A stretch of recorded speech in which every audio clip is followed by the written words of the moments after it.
Welcome to আর রান্নাঘর। বন্ধুরা, আজকে রেসিপি গ্রেভি পনির। আজকে মনে হলো যে দুপুরবেলায় একটু লুচি পনির খাওয়া যাক, তাই বানিয়ে নিলাম পনির।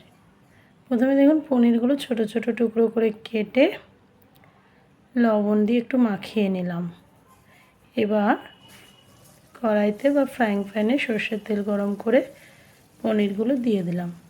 পনিরগুলো হালকা হালকা করে একটু ভেজে নিতে হবে, খুব বেশি ভাজলে হবে না, তাহলে একদম চিমড়ো হয়ে যায়। যাই হোক, হালকা হালকা করে আমি এক পিঠি ভেজে নিয়েছি। জাস্ট ভাজা হয়ে গেছে আমার, এবার আমি তুলে নিচ্ছি।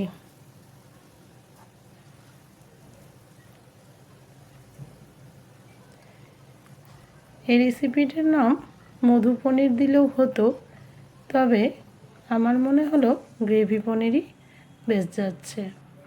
যাই হোক, এবার ওই সর্ষের তেলে আমি 1 চামচ জিরে, 1 চামচ গোটা ধনে, 2টো এলাচ এবং গরম মশলার মধ্যে দারচিনি, একটা স্টার অনিয়ন দিয়ে তার মধ্যে একটা শুকনো লঙ্কা, একটা বড় সাইজের পেঁয়াজ, একটা বড় টমেটো, 1 চামচ আদা বাটা, 1 চামচ রসুন বাটা, সব কিছু দিয়ে মশলাটা ভালো করে ভেজে নেব। স্বাদ মতো লবণ দিলাম, 1/2 চামচ হলুদ গুঁড়ো, 1/2 চামচ লাল লঙ্কার গুঁড়ো, সব কিছু দিয়ে মশলাটা ভালো করে কষিয়ে নেব।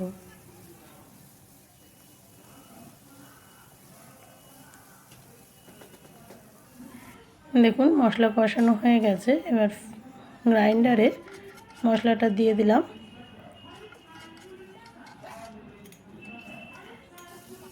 গ্রাইন্ডারের পরিবর্তে আপনারা শিলপাটাও ইউজ করতে পারেন। এবার 4 মগজ ভিজিয়ে রেখেছিলাম, সেই 4 মগজ অল্প দিলাম, আর দিলাম বেশ খানিকটা ধনেপাতা, আর দিয়ে দিলাম মধু। দিয়ে মশলাটা একদম গ্রাইন্ড করে নিলাম। এবার যে ফ্রাইং প্যানে আমি পনির ভেজেছিলাম বা মশলা কষেছিলাম, সেই ফ্রাইং প্যানেই মশলাটা ঢেলে আর মশলা ধোয়া জলও দিয়ে দিলাম। দিয়ে ভালো করে এবার মশলাটা আরও একবার কষিয়ে নিলাম। দেখুন, যখন একদম কষানো হয়ে গেছে, গায়ে লেগে যাচ্ছে, তখন ভাজা পনিরগুলো দিয়ে দিলাম। পনিরগুলো দিয়ে বেশ মিনিট 3 মতো রান্না করব, আর বেশি রান্না করার দরকার নেই, কারণ অলরেডি মশলা দুবার কষানো হয়ে গেছে। এবার উপর থেকে একটু কসুরি মেথি দিয়ে দিলাম। বাস রেডি আপনার গ্রেভি পনির বা মধু পনির। এবার লুচি, গরম গরম লুচি ভেজে নিয়েছিলাম, আর পনিরটা দিয়ে দিলাম। আর মিষ্টি তো বাড়িতেই ছিল, বাস একটু শসা পেঁয়াজ নিয়ে নিলাম। দুপুরবেলার লাঞ্চ রেডি।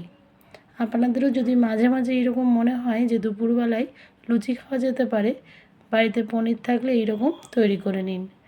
আর যদি দেখুন, মহালয়ার আগমন, মহালয়ার দিন এইরকম আমি রান্না করেছি, আপনারাও স্পেশাল দিনে স্পেশাল রান্না করুন।